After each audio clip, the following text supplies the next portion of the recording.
The subcommittees on Research and Technology and Oversight will come to order. Without objection, the chair is authorized to declare recesses of the committee at any time. Welcome to today's hearing titled Neon Warning Signs, Examining the Management of the National Ecological Observatory Network. I now recognize myself for 5 minutes for an opening statement. In August, the National Science Foundation informed the committee that the National Ecological Observatory Network project, known as NEON, was on trajectory to be $80 million over budget and 18 months behind schedule. NSF also notified the committee that it was taking immediate action to descope the project and institute other corrective actions to keep it on time and on budget, in accordance with the no-cost overrun policy that the Foundation has had in place since 2009. To put this in perspective, the $80 million is about 20% of the project's $433 million construction budget, a project that is supposed to be in its final year of construction in the upcoming fiscal year 2016. In today's hearing, we want to learn more about how NEON has gotten so far off track, why the overrun was not caught sooner, and look at what corrective actions both NSF and NEON now intend to take to complete the project, or actions that they've already undertaken to correct this issue.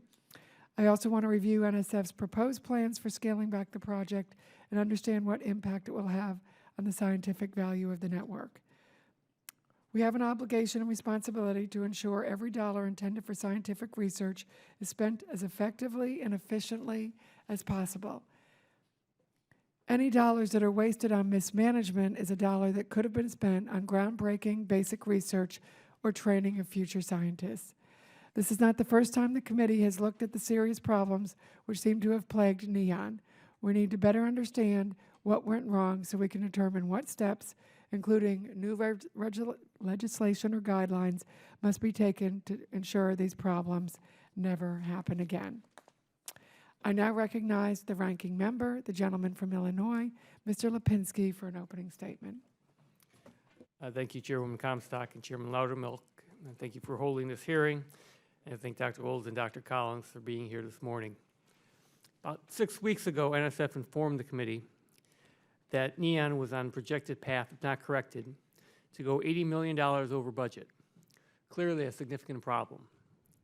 While I hope that all of my colleagues join me in supporting the scientific goals of the NEON project and are interested in seeing it put on a better path forward, I know we share the goal of being good stewards of taxpayer money. And I also believe we agree that in a situation like this, more information sharing with the committee at an earlier date would have helped us do better by these goals. On the other hand, it seems the crisis may have been averted by swift action on the part of NSF and the NEON Governing Board. And this hearing is an opportunity to learn some lessons for the future. Today we will examine what went wrong, including whether NSF could have taken more aggressive steps sooner, and whether NSF has since taken all necessary corrective actions. As you all know, this is not the first time this committee is holding hearings about the NEON project. Our most recent hearings addressed NEON Inc.'s use of management fees under their cooperative agreement. In those hearings, we also addressed larger risk management policies, including policies for cost estimates and contingency funds. In fact, those broader topics have come up at a number of hearings over the last few years. As we take a close look at what went wrong with NEON, we should also be considering what broader reforms may still be necessary. The NSF Inspector General, Ms. Lerner, is not on today's panel, but she has weighed in for several years on her broader facility management and policy concerns. And earlier this week, on NEON specifically, with an alert memo on NEON's potential $80 million cost overrun. As we discuss what reforms NSF has implemented and what reforms may still be necessary, it will be valuable for us to have that discussion in the context of the Inspector General's recommendations. Finally, I want to address what happens now to ensure that NEON remains a valuable scientific asset for the research community and for the nation. We do not have a representative from the Ecological Sciences research community on today's panel. However, a group of leaders from that research community did publish a statement supporting the NEON project. while also expressing concerns about the level of engagement between NSF and the user community in determining the scientific priorities for NEON. I want to ask unanimous consent to include that letter with my opening remarks.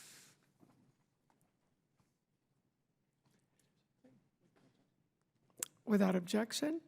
All right, Thank let you. me- Oh, Not done yet. sorry. Oh, Sorry. okay, sorry. I don't believe anyone is interested in delaying NEON construction by another year. However, we are in effect at a temporary pause in the project. Given how much the scientific opportunities, technological options, and the environment itself have changed since the NEON scope and design were approved 5 years ago, it might be worth taking advantage of this unplanned pause to ensure that we are truly getting the best science out of this facility. I look forward to today's discussion. I believe the committee can work productively with NSF to ensure NEON's success going forward and avert similar challenges for future NSF projects. With that, I'll yield back. Thank you, Mr. Lipinski. And I now recognize the chair of the Oversight Subcommittee, the gentleman from Georgia, Mr. Loudermilk, for his opening statement. Good morning, and thank you, Chairwoman Comstock. I'd also like to thank our witnesses for being here today. As indicated, we are here today to discuss the $80 million in projected cost overruns to the National Science Foundation's cooperative agreement regarding the NEON project. The fact that we are also here to discuss how this project is 18 months behind schedule is frankly unbelievable and is unfortunately what the American taxpayer has come to think as business as usual. Well, I'm here to say that at some point this must stop. In fact, I think that's exactly what the NSF Inspector General has been saying for years about this project. Just this week, the IG released an alert memo on the subject of today's hearing. Striking is the fact that the NSF did not become aware of the $80 million budget overrun until August of this year, despite first having concerns about the budget and timeline in January of 2013. Given the multiple warning signs we'll hear about this morning, was the NSF asleep at the wheel? This hearing is as much a reflection of the lack of oversight conducted by NSF as it is for the complete incompetence of NEON Incorporated to adequately handle a cooperative agreement of this size. However, I'm not sure anyone should be surprised of this outcome given that the NSF awarded NEON the $432 million cooperative agreement before an ongoing audit of their proposal was even completed. Frankly, exposing this kind of mismanagement in the federal government is one of the reasons my constituents sent me to Congress. According to the IG's memo, although NEON plans to address the $80 million overrun, that number is only their best estimate, and the IG indicates that based on their investigation, there is no certainty that the overrun will not increase. I'm very troubled that NSF can provide our subcommittee with only its best estimate of an $80 million overrun. NSF needs an independent expert analysis of the financial damage, or we may be in this hearing room again in another month to talk about how to de-scope another $10 to $20 million from the NEON project to make up for an even worse overrun. To illustrate how fluid the $80 million NSF estimate is, I understand NSF is still unable to determine whether it gave NEON approval to spend any of the $35 million in project contingency funds.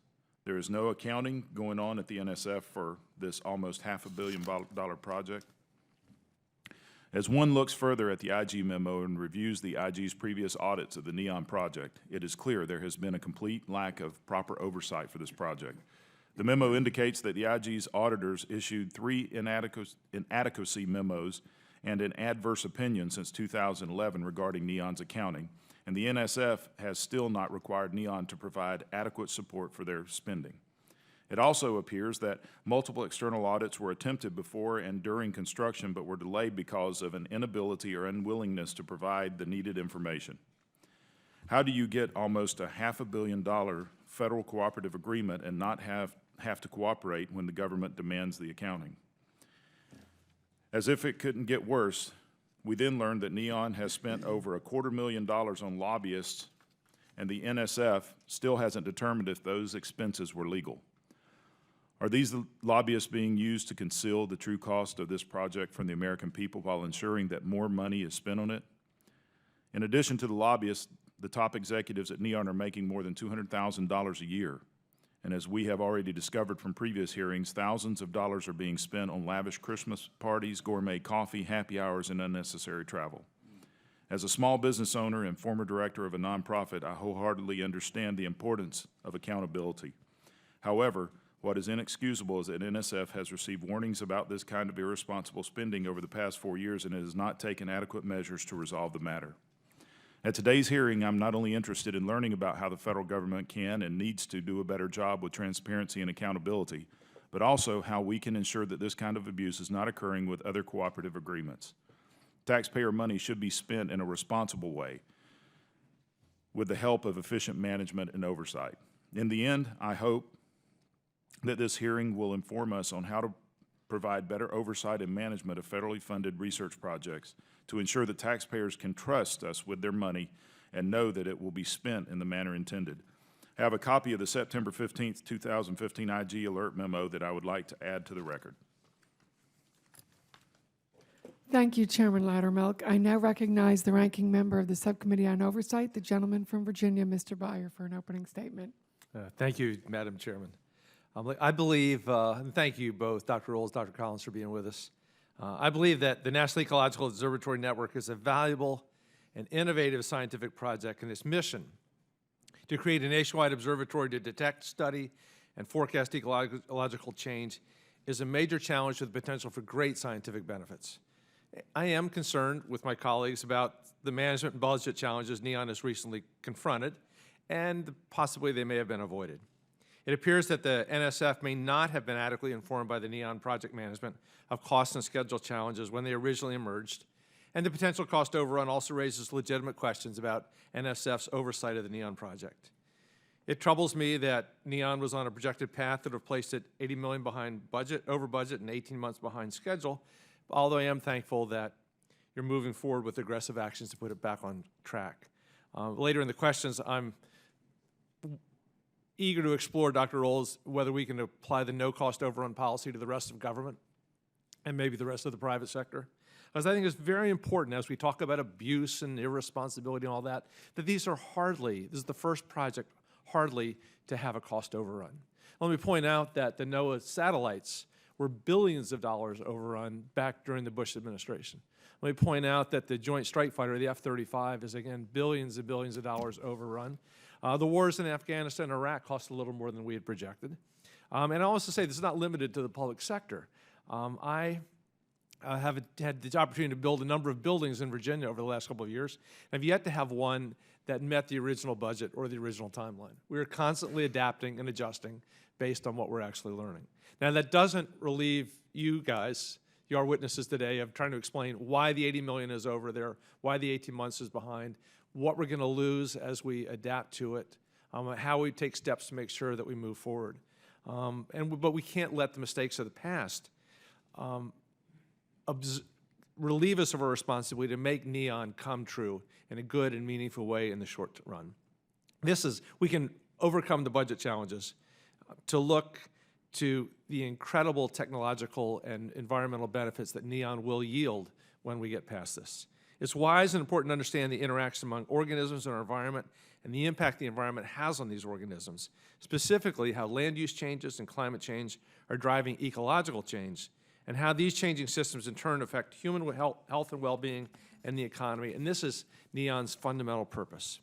The environmental data that NEON collects and their analyses that will be conducted on the basis of this will help us understand the spread of invasive diseases and invasive species. It help us gain potential insights into the biological and agricultural impact of increasing droughts across the country. It'll help us to explore responsible measures regarding land use and aid scientists in deciphering the challenges we face from climate change. So I'm looking forward to a good discussion on what happened and how we can prevent it in the future. But we also want to make sure that this doesn't get to be highly political, because history would suggest that that would be pretty ugly. Thank you. I yield back, Mr. Chair. Thank you, Mr. Byer. I now recognize the chairman of the full committee, Mr. Smith. Thank you, Madam Chair. This morning's hearing will focus on one of the National Science Foundation's most ambitious major research facility projects, the National Ecological Observatory Network, or NEON. This hearing should help answer while the NSF and NEON, Inc. failed to heed the warning signs that the $433 million project was seriously off track. We now have a better estimate of just how far off track, $80 million over budget and 18 months behind schedule. And there is no guarantee that the figure is not even higher. As I understand, NSF has increased this estimate several times since June. For over a year, this committee has raised concerns about the financial mismanagement of NEON. We have pushed the NSF to exert greater oversight controls of the construction project, which seem to be plagued with problems. In the first NEON hearing the committee held in December 2014, we learned that the Inspector General's independent audit of NEON's cost proposal identified more than $150 million in unsupported or questionable cost. Yet NSF went ahead and made the award and did not resolve these issues. A second audit of NEON's accounting system revealed a number of inappropriate NEON expenditures, which include lobbying, parties, and travel. All of these activities were financed by the management fee NSF agreed to pay NEON for ordinary and essential business expenses. And of course, all these dollars came from taxpayers. The IG issued an alert memorandum this week that details further inappropriate expenditures by NEON discovered by the National Science Foundation. These include liability insurance for the CEO, excessive legal fees, and salaries for multiple executives in excess of $200,000. It also appears NEON wasted $500,000 when it broke a rental lease to move into a larger office space. NSF discovered these inappropriate costs when they started to require NEON to provide more detail about its spending in May 2015. My understanding is that NEON still has not provided the NSF with adequate documentation to review all taxpayer-charged expenses. In the committee's second hearing in February, the chairman of NEON testified that NEON had made mistakes, but pledged to redouble their efforts to be, quote, good stewards of the taxpayer funds we receive, end quote. It appears that the leadership of NEON has not fulfilled that promise. I understand that the board of directors is transitioning out of the current CEO and is in the process of hiring a replacement, but I'm frankly not sure that change is enough to regain the confidence of this committee or the American people. For its part, the NSF seems to be taking steps to more closely manage and take control over the cost of NEON. I am pleased that, at the committee's urging, the Foundation also has begun to evaluate how to better manage major research facilities in the future. But the NSF must now scale back, as a result, the scope of NEON to keep it under budget, which means less science for the same price tag. This week, the IG recommended some additional steps that the NSF could take immediately to ensure it has the financial and project information it needs to oversee NEON. I hope the Foundation will take a close look at those recommendations. The NSF, as well as its grantees and contractors, need to be held accountable for how they spend taxpayers' hard-earned dollars. I hope today's hearing will give the committee a better understanding of the missteps that have led NEON to this point, and I hope it will lead to a solution which includes the possibility of legislative action so that the mismanagement of taxpayer funds will not continue. Madam Chair, also let me acknowledge that most of the problems with NEON occurred before the current director of the National Science Foundation, Dr. Cordova, assumed her responsibilities. But there is still much that needs to be done, and I realize that Dr. Cordova is aware of that too. I'll yield back. Thank you, Mr. Chairman. At this time, I would now like to introduce our witnesses. Our first witness is Dr. James Olds. He is the Assistant Director of the Directorate for Biological Sciences, or BIO, at the National Science Foundation. Before joining NSF, Dr. Olds was director of the Krasnow Institute for Advanced Study at George Mason University in Virginia. Dr. Olds received his undergraduate degree in chemistry from Amherst College and his doctorate from the University of Michigan in neuroscience. Our second and final witness today is Dr. James Collins, chairman of the board for NEON. Prior to his work with NEON, Dr. Collins was NSF's assistant director for biological sciences. Dr. Collins has a long history at NSF, having served in various positions there from 1985 to 2009. Dr. Collins is also the Virginia M. Ullman Professor of Natural History and Environment in the School of Life Sciences at Arizona State University. Dr. Collins earned his Bachelor of Science degree from Manhattan College and his PhD from the University of Michigan. I now recognize Dr. Olds for 5 minutes to present his testimony. Madam Chairwoman, Mr. Chairman and members of the committee, thank you for this opportunity to testify about the National Science Foundation's oversight of the National Ecological Observatory Network project. I will confine my remarks to the steps NSF took to strengthen its oversight of NEON Inc. in light of recent schedule slippages and potential cost overruns. My written testimony provides a more complete explanation of the NEON project and its management history. NEON is a one-of-a-kind, continental-scale research observatory with the potential to transform environmental science. NEON construction and operation are funded through a cooperative agreement with NEON Inc., a private, nonprofit corporation responsible for building and operating the NEON project. An integrated NSF project team currently tracks NEON Inc.'s progress and costs against deliverables in the cooperative agreement and the organization's expenditures. NEON's civil construction has been completed in 48 of 82 site locations with expenditures to date of approximately $285 million. In spite of NSF oversight of NEON Inc., a cost sufficiency review, and attempts at corrective guidance, it was clear to NSF in June of 2015 that NEON Inc. was at risk of a potential $80 million cost overrun and an 18-month schedule delay. NSF takes its responsibility for stewardship of taxpayer resources extremely seriously, and strong oversight of our large facilities is a top priority for NSF.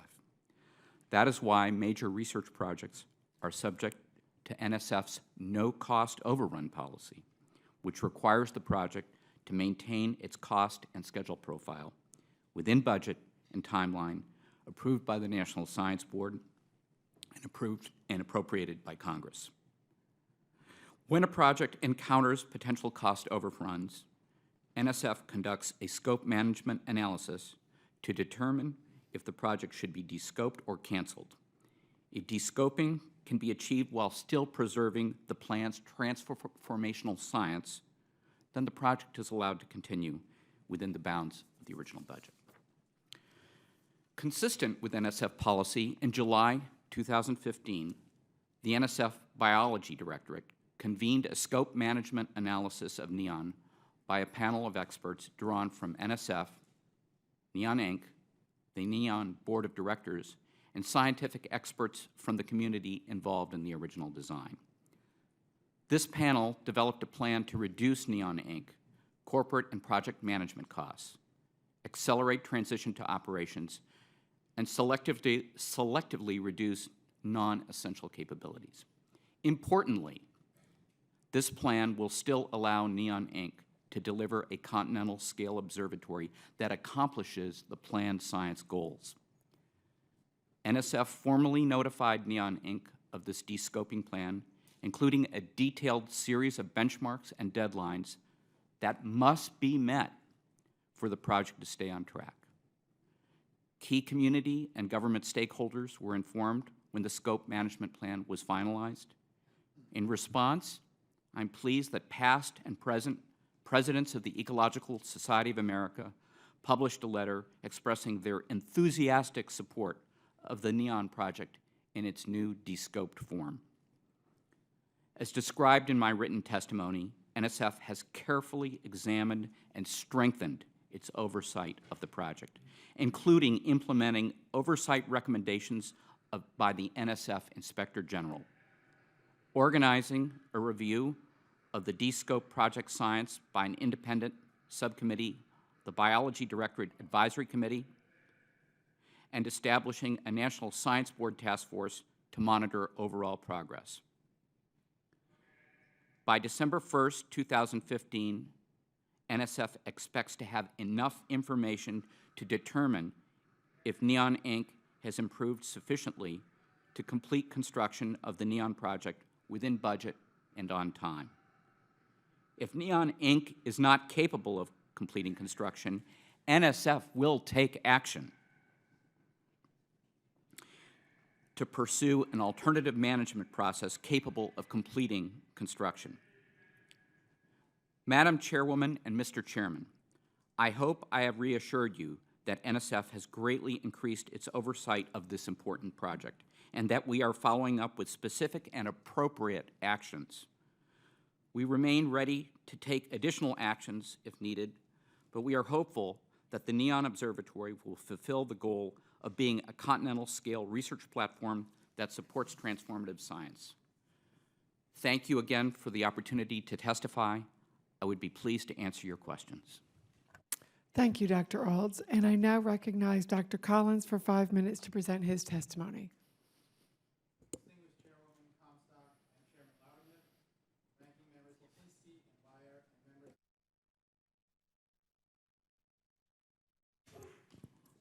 My name is Dr. James Collins, and I serve as Chairman of the Board of Directors of NEON, Inc., a 501c3 corporation established to implement NEON, or the National Ecological Observatory Network.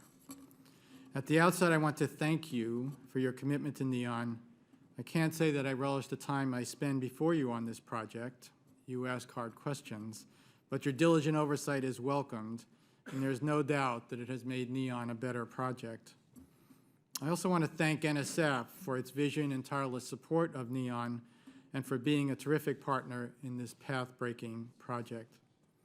Finally, let me say that I share your concerns about the construction budget gap and regret that the project required rescoping. We're taking dramatic steps to place NEON back on the right path, and I commit to you that we will do what we can to keep it there. NEON is an advanced research infrastructure for the study and analysis of the biosphere.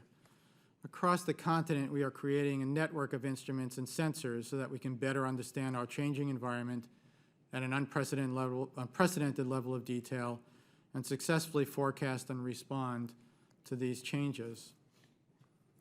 Despite recent changes to the project, NEON's high-level science requirements have not and will not be compromised.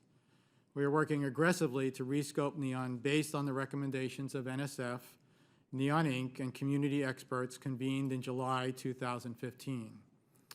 But the discussion did not start then.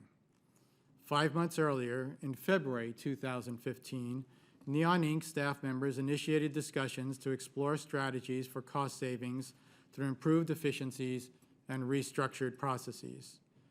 During these discussions, NEON Inc. staff proposed recommendations that ultimately form the backbone of the current rescoping.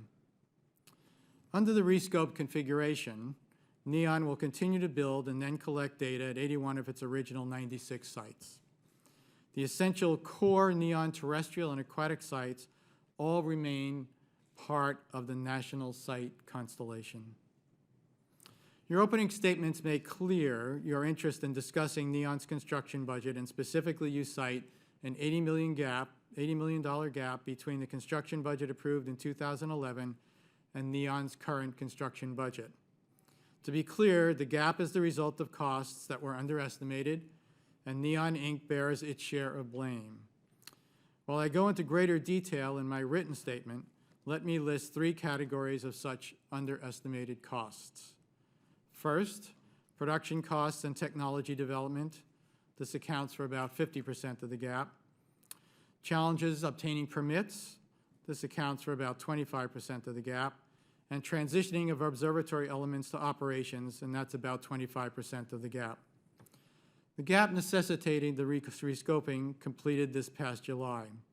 It's important to note that NEON has not requested nor received any additional construction funds.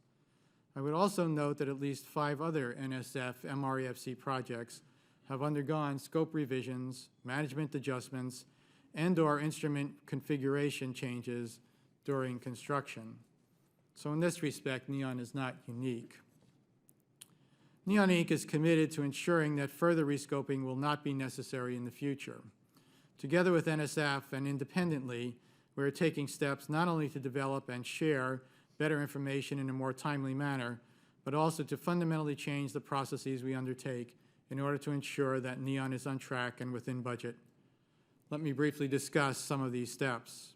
First, NEON has addressed the issues that led to the rescoping by, among other things, reorganizing its complete supply chain to better facilitate the production process, and imposing new control measures on permitting activities. Second, NEON is working closely with NSF as well as with independent cost and schedule consultants to revise cost estimates and to ensure that adequate systems and estimating methodologies are implemented.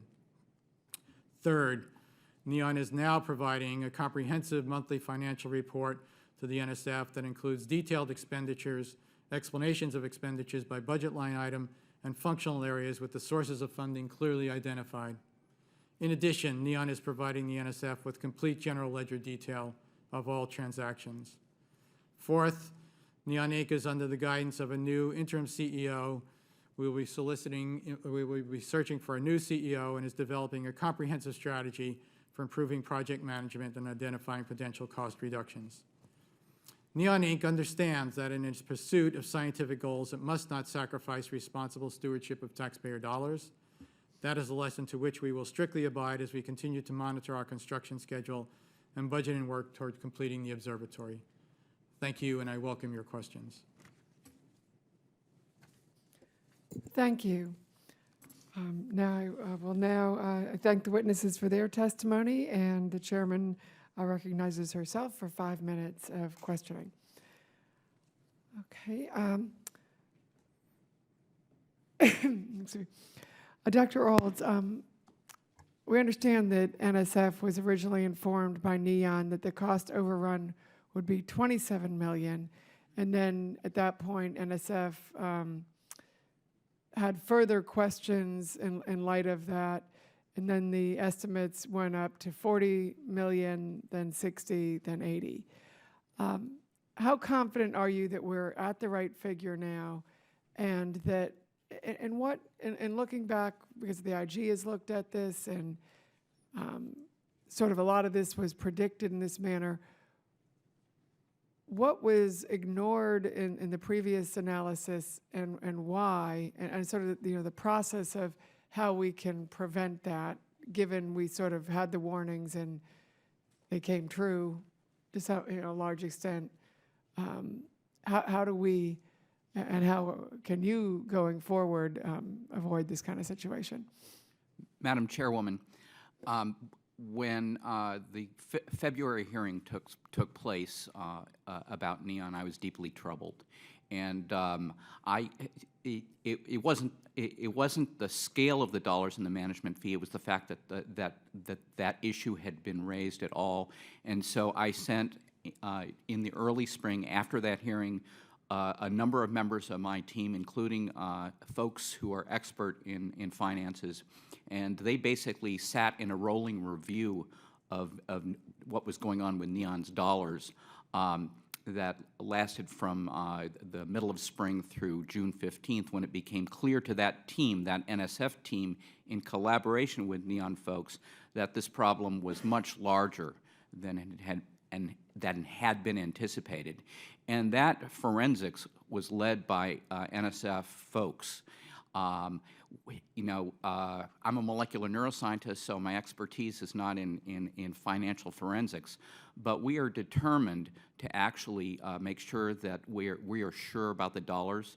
We accept the NSF Inspector General's recommendations, and we plan to, in December, when we finish up looking at the numbers, plan to get an independent cost estimate on those NEON numbers also, just to make sure that there are other eyes looking at this. But I think this was a result of hard work on the part of NSF and NEON during the spring to actually elucidate the right number. And Dr. Collins, could you kind of basically answer the same question on how you see, and I know you're in a position where they're still looking for somebody to run the project here, so we keep inviting you back. But thank you for being here. But can you offer us your thoughts on the same issue? I can. So for purposes of perspective, it's useful if we start in August 2014, actually. So in August of 2014, as a result of a series of reviews, NEON is given a clear bill of health. It was scheduled to be on time and on budget as of August of 14. In November, the period of December of 2014, as a result of regular financial reviews at NEON itself, it was recognized that, in fact, there was an expense of about $11.5 million that was not included as far as the August review is concerned. So at that point, we're looking at about $11.5 million, and there was another expense of about $4.5 million to bring to a total of about $16 million at that point. That should have been accounted for in that August 14 review. In January of 2015, then, another internal review at NEON uncovers that there looks to be a gap developing as far as production costs are concerned in the project. So this is important to note, that it was a result of internal forensics, to use Dr. Olds' words, which is a good thing. The corporation itself is reviewing itself, and at that point in January 15 informs NSF that it looks like there's this gap that's developing within the corporation. In February of 15, then, the board gets notified that this gap is developing in terms of something that needs to be corrected, and this was at a regularly scheduled board meeting that we were informed. The board then took upon itself to call a special meeting in March of 15 to get a better handle on what was going on as far as the finances are concerned, and to make it clear to the corporation that they had to take this absolutely seriously, and we had to understand what was happening. So that was a special board meeting in March. In April, then, there's a much better handle on the production expense, and that's about $20 million. Put that together with the $16 million, and now we have about $36 million that's developing as a gap, and that's in April of 15. NSF then comes in and asks for a directive assistance review, which is a good thing to do, because at that point now you have a whole nother set of eyes to begin to look at the project and say, all right, where are we at on this, in order to get a better handle on it.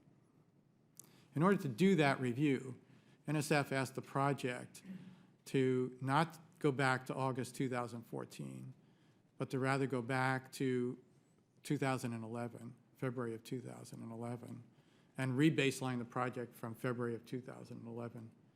And it was in the course of re-baselining the project from February 2011 that you sweep up a bunch of additional expenses, because you're essentially taking costs from 2015 and you're projecting them back over multiple years, and then you're bringing them forward to project what the cost is going to be. So at that point, you run it up to $80 million. Okay. And are, in those kind of situations, are there areas you're able to identify that those costs don't have to be there? Or is it things like you said with permitting, it's a problem there that the permits you just didn't know what the permits were going to be, and now those are fixed costs that you can't adjust in any way? That's right.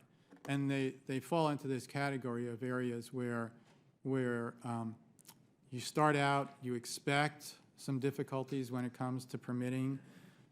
Just as when you go in to remodel a home, you expect some difficulties, but yet there are things that still pop up.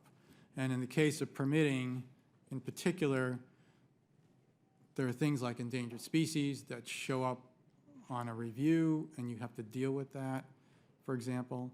And with permitting, when you're doing something across the entire country and you have 20 sites, it's prudent and it makes a lot of sense to take the easiest sites first so that you can keep the construction moving along.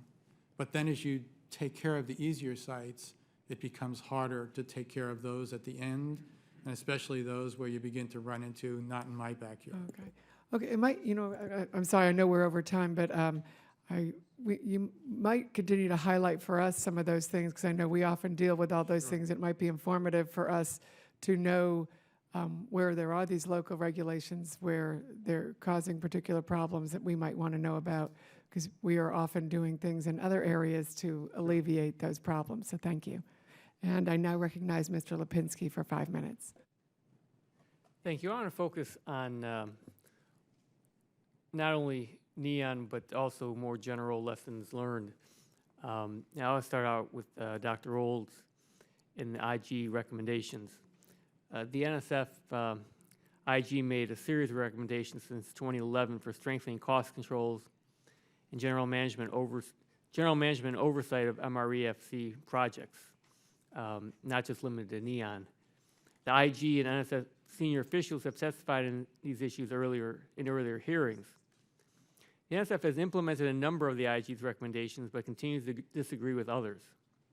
The IG's alert memo issued earlier this week restated all of these earlier recommendations and faulted NSF for continuing to resist some of them.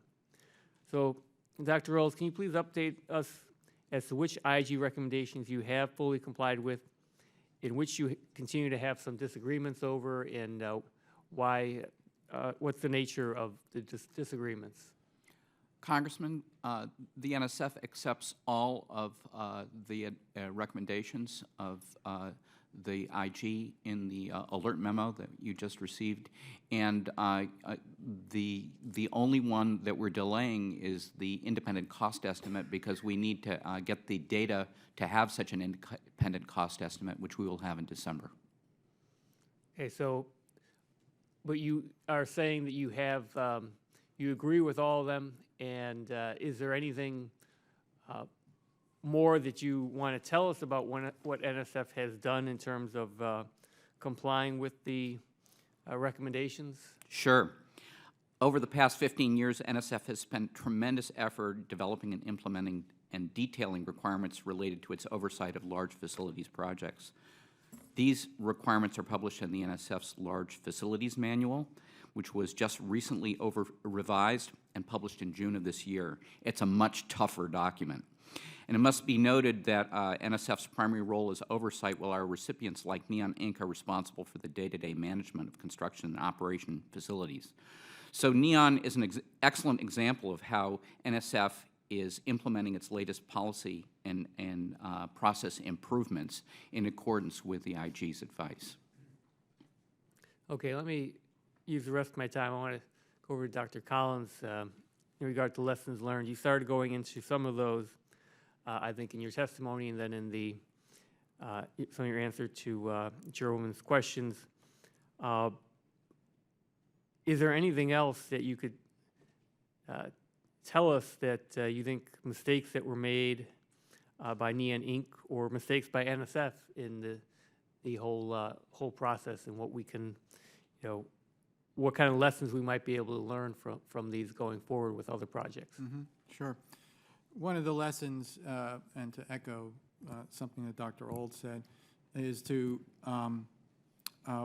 bring more outside expertise in, and in particular, outside expertise on the accounting side as far as these projects are concerned, as opposed to the performance side. So the reviews often emphasize performance as far as the science is concerned, relative to outcomes, relative to the goals that you're looking for, and is the project proceeding towards those goals. What we could use is a deeper analysis of the accounting side, the expense side, individuals who are really familiar with the ins and outs of the accounting on these large projects. That would be one point in terms of something that would be very, very helpful. The other thing is to expand on that in terms of estimates, where you really get to the ground truth of what those estimates are. So the estimates are made early on using the best information that's available, inflation indicators, for example. But you have to be willing to go in and reach into the project and keep adjusting those on really an adaptive management project, an adaptive management basis, in order to keep constant track on what those expenses are on an ongoing basis. That's really the biggest lesson, it seems, to come out of this, as far as I'm concerned, as I watch all these reviews that are taking place, and yet in some ways there are details that are slipping through the fingers of the referees in these cases, and we need to do a better job and understand, probably on the accounting side, what's going on.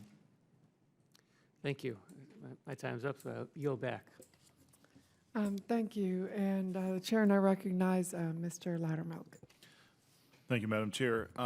Before I get into my questions, I'd like to make a statement, have something entered into the record. According to a September 2015 Cato Institute report on federal government cost overrun, the statement is, cost overruns on large government projects are pervasive. The problem appears to stem from a mixture of deception and mismanagement. It has not diminished over time. One of the many consequences is that taxpayers are likely footing the bill for many projects that cost more than the benefits delivered. And I ask a copy of the Cato report be entered into the record. No objection. Dr. Olds, thank you for being here today. I've got a couple of questions, and I appreciate your commitment that as you and I have met about and you have stated here today to make sure that this project comes in within the budget level or we move on, and I think that's what the taxpayers are expecting. First question, before this cooperative agreement was signed, there was an ongoing audit of NEON's initial cost proposal. However, the NSF didn't wait for the audit to be completed before awarding the contract. First question, why did we not wait, and if we would have waited, would that audit of the initial cost proposal uncovered some of the potential cost overruns? Congressman, NSF has worked to resolve the OIG recommendations. Based on our review of the audits conducted, only approximately 5% or $19.8 million of the costs questioned in the audits were ultimately determined by NSF to not be properly documented and justified. It is important to note that this amount is associated with differences in the estimated costs necessary to complete the project and not actual expenditures.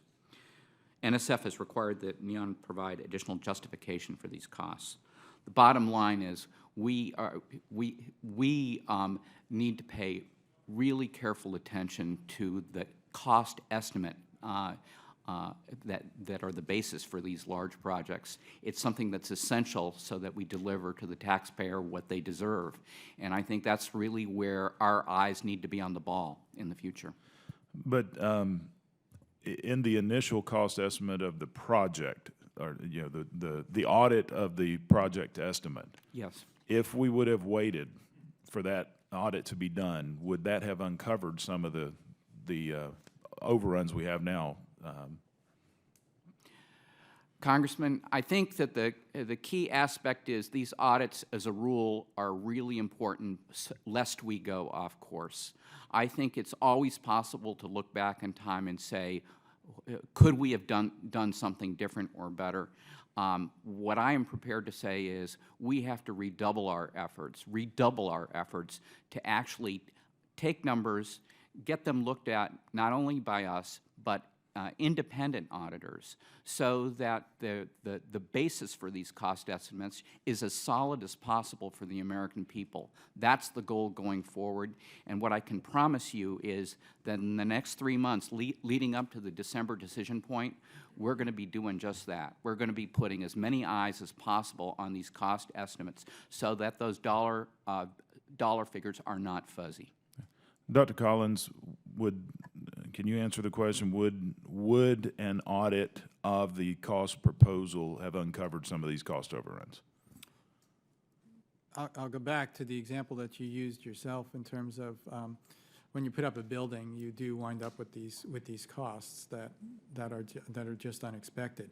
So part of the answer is, sure, it could have, and indeed the project, as I suggested earlier in response to Mr. Lipinski, by having additional external eyes, especially when it comes to folks really skilled in accounting, yes, you probably could have taken care of some of the variance there. There's going to be some of the variance, though, that's going to be left over, that it's the nature of doing larger construction projects that you still have to be able to pick up and be able to deal with. So, but isn't that what the $60 million in contingency was for? Those unintended, unexpected? Those $60 million in contingency, that's part of that is what it's for as far as unexpected is concerned. And that takes care of that level of unexpected costs that, in a way, you expect to have, you expect to be showing up. But in a project like this, where you're developing new technology, you're of necessity going to have new costs added on top of So it. the 60 million is for expected unexpected costs, is what you're saying? You can put it that way. Okay, okay. Well, I'm running out of time, but one other question. Is this a standard operating procedure for NSF to award these agreements without first completing an audit of the cost proposal? I think NSF has to strive for all projects going forward to audit the cost estimates multiple times so that we are really sure of those numbers. That's our obligation to the American people. Okay. Yield back the balance of my time. Thank you. I now recognize Mr. Byer. Thank you, Madam Chair. I'm going to begin, Dr. Olds, by thanking you for at least four things. First, for the many, many steps taken, both in your oral testimony and your written testimony, to get the project back on track, both in time and in cost. You're very committed to that, and you've done lots of things to do that. Second, I want to congratulate you on the accountability. We had a very painful hearing yesterday with EPA Administrator Gina McCarthy, the Natural Resources and the Oversight Government Reform Commission, in which, mirroring an earlier hearing that we had here on accountability on the same spill on August 5th out in Colorado, 3 million gallons of acid mined wastewater. And they kept coming back to say, who was fired, who was fired, who was fired? Well, I can tell them the head of Neon was fired for these cost overruns. The third thing I'd like to thank you for is for adopting all of the IG recommendations, even those that you weren't exactly excited about. And 3 of them implemented already. And finally, to match up with Chairman Loudermilk's comments on Cato, I've been wondering if we could send the no-cost overrun policy to Cato, and they could figure out how we could apply this to the rest of the federal government. And also, I'm thinking about our own household budget and how we could apply that. And Dr. Collins, in your written testimony also, you talked about the $80 million, broken into $40 million of it, was the establishment of a sustainable supply chain for procurement production. Seems that that was largely, you didn't realize the contractors there to build the sensors at the quality needed at the time needed just weren't there. That's right. Yeah, and then the second $20 million was permits. I was fascinated by the fact that you needed 10 times as many permits as you'd anticipated originally. And even the Inspector General pointed out that the permitting was something that was factors outside your control. Exactly. The third $20 million, the last 25%, was transition of observatory elements to operations. Could you explain that to us? That's the one thing I don't understand. Sure. So the observatory, the Neon Observatory, basically has 2 pieces to it in the sense that first you have to build it. You're going to put up the towers, you're going to build the sensors and so on, put them on the towers, and you're going to develop the sampling regimes. And that's largely what's going on now and has been going on for the past 18 months, 2 years. And now the observatory is in the position of transitioning away from the construction part. So the towers will be up, the sensors will be hung, and you're moving into individuals that will be now operating the system. We'll be collecting data. Now, there are some already individuals in place to do that. And it's in the bringing the transition through that gets hard because you have to switch personnel. The same individuals who are doing the construction, engineers, technicians, and so on, are not necessarily the same individuals who are going to be doing the operating part of the observatory. So there are whole new hirings that have to be done. Some individuals may go over, but others won't. Were the operating costs ever intended to be in the original $430 million budget, though? No, the operating costs are handled separately from the original construction budget. Okay. Thank you, Dr. Collins, very much. Dr. Olds, much has been made of the $257,000 in lobbying costs, the Christmas party, the entertainment, visas and meals. How much of when you put all that together, how much of the $80 million is represented by these controversial costs? The controversial costs are not represented at all in the dollars that were uncovered looking at the trajectory to a cost overrun. Those are, as Dr. Collins said, related to these really substantive scientific and engineering issues, permitting and the like. Great, thank you. Dr. Olds, one of the things in the IG's letter, she talked about that NSF hadn't required the incurred cost submissions from NEON, nor has it conducted an incurred cost audit of NEON. And if NSF had taken either action, NSF could have been able to identify unallowable or poor spending by NEON. And yet I think what we just heard is the $80 million wasn't unallowable or poor spending, that it was permitting, it was the shift to operations, and it was the absence of a secure supply chain. Am I reading that correctly? And does that make this particular IG recommendation less meaningful? Congressman Byer, so I want to make sure that I give you a very full and accurate answer to that question, so I'm going to ask to get back to you on that one for the record. You're a thoughtful, careful person. Well, one last thought. None of the proposed cost elements for labor, overhead, equipment, and other costs reconciled to the supporting data in the proposed budget. Again, a direct quote from the IG's report. I'm just a bit out of time, but it concerns me greatly that the budget didn't match up with the underlying data. I think it's always a challenge to get these things right on really complicated projects where you're building a distributed instrument that extends from Barrow, Alaska to Puerto Rico, and you're using bleeding edge state-of-the-art technology and trying to network it all together. So that's always a challenge, and it's qualitatively very different from building something like a ship or an airplane that we've had a lot of experience with. So I think that relates to those challenges. Yeah, thank you, Madam. Thank you. And the chair now recognizes Mr. Johnson. Thank you, Madam Chairman. Dr. Olds, you testified that NSF started having concerns with the NEON project's budget and timeline management as early as January 2013. The NSF Inspector General first noted concerns about NEON's cost proposal in 2011 and recommended that NSF require annual incurred cost submissions and conduct annual incurred cost audits. NSF did not follow this recommendation. So, in hindsight, could annual audits have caught NEON's cost issues earlier and helped preserve more of the budget as designed? Congressman, I'll freely admit that you know, we could have done a better job. And what I'm determined to do is make sure that going forward we are as rigorous as we can possibly be in terms of auditing, getting cost estimates and getting independent eyes on those so that we don't have these issues in the future. Hindsight's always 20/20, isn't it? Yes, sir. Again, Dr. Olds, the NSF Inspector General has previously recommended that NSF should retain contingency funds for projects like NEON and pay the contractor as those expenses are approved as appropriate contingency costs. The NSF has not agreed with this recommendation. Would retaining contingency funds for NEON have helped NSF notice the cost overrun at NEON sooner?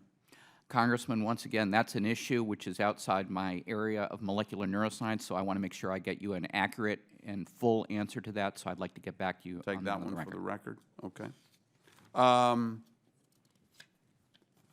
Let's see.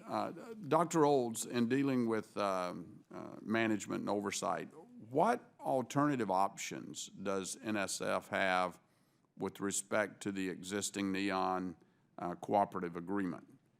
If you determine they are not capable of delivering the project on budget and on time, is relieving NEON as the managing entity one of those options that would be considered? Congressman, I don't want to presuppose what the answer is going to be to the answer that we will receive in December. I'm not asking you for the answer. I'm asking you what options you might consider. I think that there are a variety of options that would be quite substantive in terms of getting this project through to completion in a way that that deals with the management issues that you put forward. I don't want to lock on to any one in particular. Not asking you to do that. I'm asking you, is relieving NEON as the managing entity one of the options that would be considered? That's certainly an option. Okay, all right. That's fair enough. Dr. Olds, it appears that NEON has moved 35 million of contingency funds into the base construction budget. The cooperative agreement requires approval by NSF for NEON to use contingency funds. Did NSF approve the transfer of contingency funds? That issue has been previously identified and addressed with NEON Inc. with regard to the process. So did NSF approve?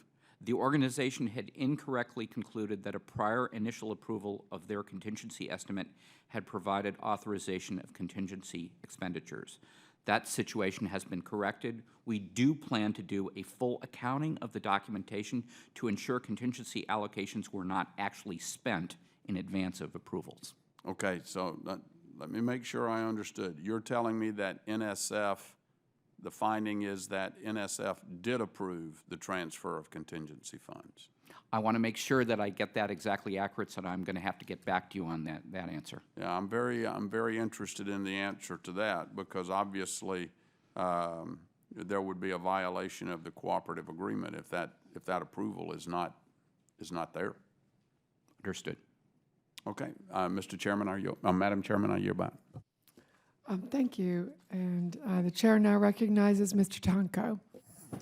Thank you, Madam Chair. While I have concerns regarding NEON's budget and management challenges, I also want to take this time to express my gratitude to the many people who had the vision for this type and scale of research and coordination.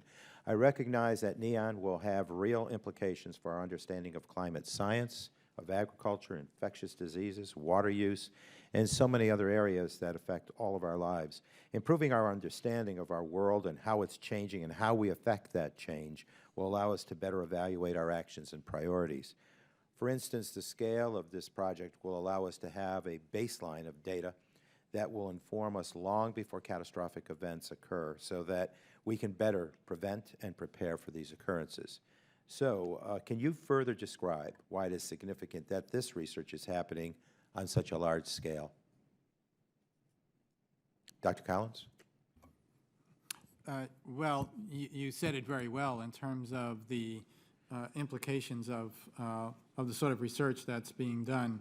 It has the expectation to affect our understanding of the dispersal of infectious disease, emerging infectious diseases, exotic species. It's designed to help understand the way in which various sorts of gases will move across the continent. So, as you've said, it really has these much larger implications in terms of grand challenge questions in the ecological sciences. Now, we know that with the will and necessary resources, America will lead the way in continued exploration in research and development. When our nation leads by investing and innovating, we also inspire our next generations of scientists and engineers. We must retain the will to learn about our world as well as the human infrastructure needed to make the proposed research a reality. I recently learned that Rensselaer Polytechnic Institute, which is in New York's 20th Congressional District, was one of 19 academic institutions selected to receive a grant to do research that will leverage data from NEON. Can you further describe how these awards and NEON's efforts will ensure that our nation's research pipeline, so to speak, will remain vibrant for the decades to come? Sure. So NEON employs some 320 individuals at the Boulder site, but then there are another 120 individuals dispersed throughout the system in the United States in terms of gathering data and sampling various sorts of biological material across the country. Relative to your pipeline point, though, it's especially notable that in the summer, NEON brings on as many as 100, even more, summer interns, students who work in the system and are learning the basic biological sciences, and therefore can go on to careers in the sciences themselves, or basically are STEM-capable students. They know what science is about, they're dealing with leading-edge questions, and they're dealing with leading-edge technology. Your example from RPI is really a good one, in that one of my colleagues at RPI who just moved there recently is working with IBM to monitor a lake system in that area, and they're using comparable leading-edge technology to begin to understand what these ecological processes are looking like on a 24/7 basis and involving young people in doing this sort of work right from the very beginning. What other types of data or research capabilities is NEON already providing to the larger scientific community, and who can access these resources? NEON is providing data from the Airborne Observing Platform. So this is a series of sophisticated instruments that are flown on airplanes over the NEON system, will eventually be flown over the entire NEON system, is right now being flown over 8 domains, and those data are freely available to the entire community. Likewise, as far as the NEON system is concerned, when those data come online, and they're already coming online, they will be freely available on a 24/7 basis to the entire research community to use as they see fit. Okay. I thank you very much, and with that, yield back, Madam Chair. The chair now recognizes Mr. Posey for 5 minutes. Thank you, Madam Chairman. Dr. Collins, since we last met, has NEON Inc. Paid back the federal government any of the thousands of dollars spent on liquor and parties for the unintended benefit of the employees who enjoyed the endeavors? NEON has not used any management fee dollars since the last time I was here. Okay, but they haven't paid the government back. They haven't reimbursed the government for the unintended squandering of the tax dollars on parties and liquor. Well, as we discussed last time, there is this issue in terms of how management fees can be used, and we could not use management fees to pay back the federal government at this point. That's my understanding. I'm not an accountant when it comes to these details. Have there been any fears of repercussions with the IRS for the misuse of that money? Not that I'm aware. You are a 501c3 nonprofit corporation? That's correct. Who are the principals of the corporation? Just out of curiosity. Well, the principals of the corporation would be, well, the board of directors has fiduciary responsibility, if that's what you mean. Yeah, who's the name of who's the president of the company? Well, there's a chief executive officer of the company. Who's that? Who at the moment, the interim is Gene Kelly, Dr. Eugene Kelly from Colorado State University. What state is it incorporated in? Colorado. Colorado? Given the total mismanagement by NEON Inc. of this project to date, why should it continue to manage the project? Wouldn't taxpayers and the research community be better served by another qualified organization taking over the management of the project? So I've explained to you some of the details in terms of where the discrepancies occurred. And it's important, I believe, at a moment like this, to appreciate the degree to which there is learning going on within the corporation and learning by the individuals. So we admit mistakes were made. We admit we could do a better job. I admitted that the last time. And therefore, I believe the key is to look forward, and as Dr. Olds has suggested, put in place those kinds of things Okay, that are going well, to help you out. when you were here in February, you testified, quote, "We pledge going forward to redouble our efforts to be good stewards of taxpayers' funds we receive." Yet, according to the National Science Foundation Inspector General, since that time, they continue to discover inappropriate charges by NEON and its leadership. Well, inappropriate charges in... I think those they referred to as legal fees and lobbyist expenses. I'll have to get back to you on that because, as I said, there are no management fees that have been used since the last time I was here. Not a dime spent for a lobbyist or legal fees, not one penny. Again, I would have to get back to you, but in terms of my understanding, that's true. Okay. Mr. Olds, you care to comment? Well, I think it's extremely important that any monies that were misspent, federal monies that were misspent, need to, that needs to be made right to the American people. I think even to say we can't spend the management fees to reimburse the federal government for wasting their money. maybe you could just divide it among the participants that enjoyed the liquor and the parties and have them ante up, and just repay the government for a party that wasn't intended, wasn't authorized, certainly wasn't ethical, useful, or in any way positive for the taxpayers who funded it. Sound like a good idea to you? And so your question is whether there should be some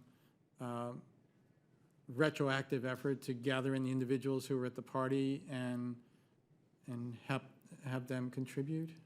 I know it's a foreign concept to some, but, you know, it's called justice. You know, you take something that doesn't belong to you, and as a minimum, you pay it back. Like the lawyers behind you today, are they lawyers for you? Are they your lawyers? There is one, I have one counsel representing me, yes. Okay. Do they get paid? Yes, Okay, who pays them? Neon. Yeah, and from what funds does Neon pay them? Well, we have fees within the corporation to be used in order to ensure that the corporation is acting in ways that are consistent with the laws of the United States. And so we do have legal counsel. But you haven't used any, since you told me since the last time we met here, on lobbyist or legal fees, correct? I said that that we have not used any management fee money for lobbyists since the last time I was here. Okay. And we haven't spent any management fees at all. Okay. And the lawyers behind you, they prepared your testimony for today? I had help as far as the testimony and preparation from a variety of individuals, not just legal counsel, but individuals at Neon as well. It was a real team effort. Just to come in and tell us what's going on? Well, I guess I wouldn't say just to come in. I believe that the issues that you're raising are indeed important and serious issues. And so we put in a good deal of preparation in order to be ready to Tell me that you out, don't know the answer. to Yeah. help you understand. Yeah, I understand. All right. Sorry I went over, Madam Chair. Okay, thank you. And the chair now recognizes Ms. Bonamici. Thank you very much, Chair Comstock. Dr. Olds, large construction projects often run into some unanticipated challenges.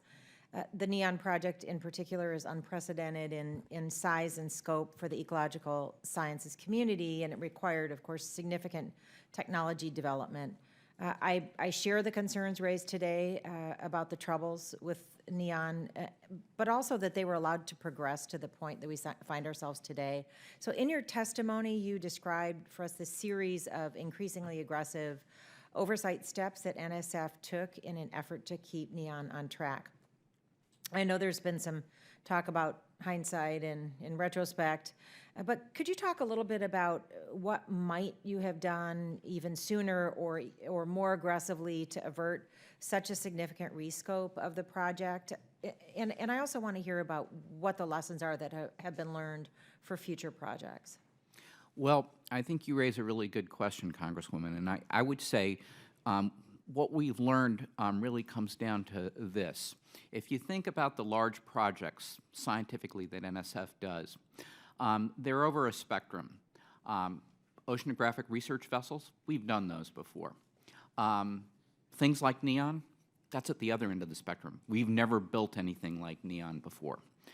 So I would say in terms of lessons learned going forward, projects like NEON that involve technologies and instrumentation and distribution that we have not done before deserve a much greater level of scrutiny from the very beginning going forward so that we have a better handle on how the project's doing and when it starts to get off the rails.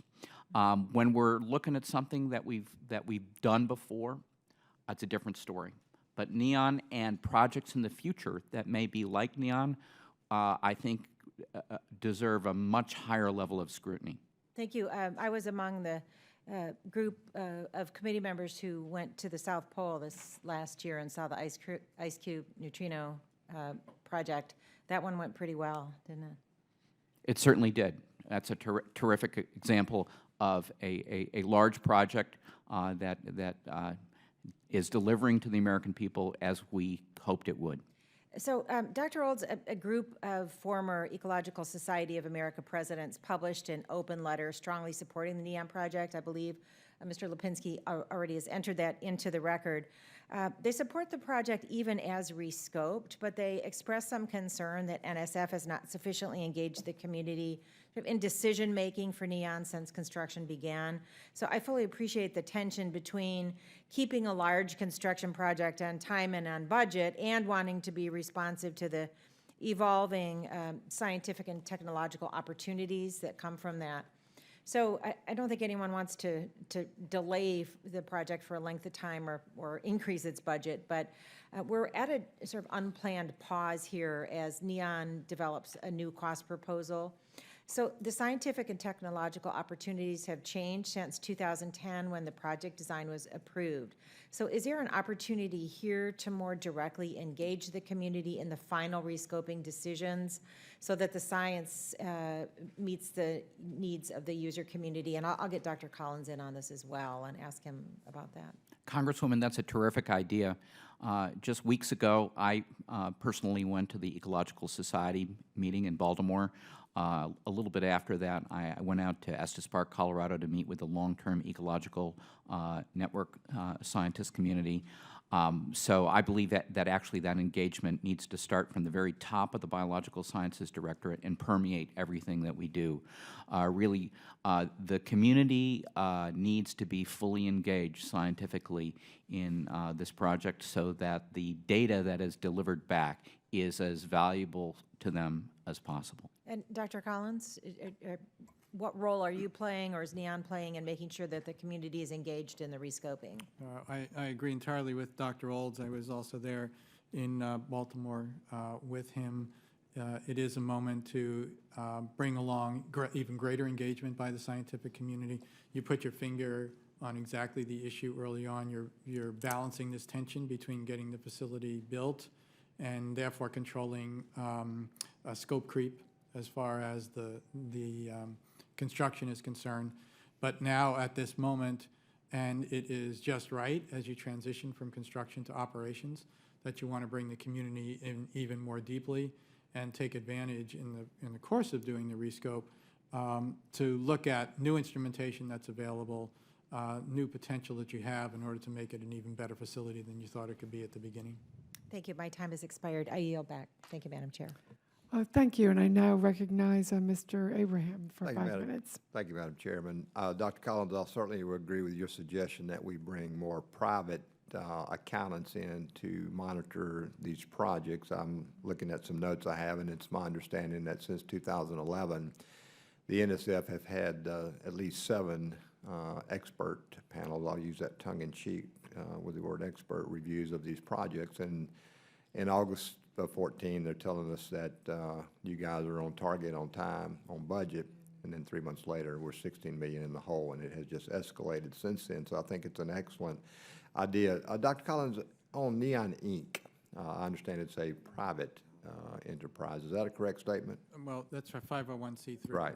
Okay. How many employees does NEON Inc. have? There are 320 individuals approximately 320 individuals in Boulder and about another 120 individuals throughout the United States. And to your knowledge, were there any employment bonuses given in 2014 and 15?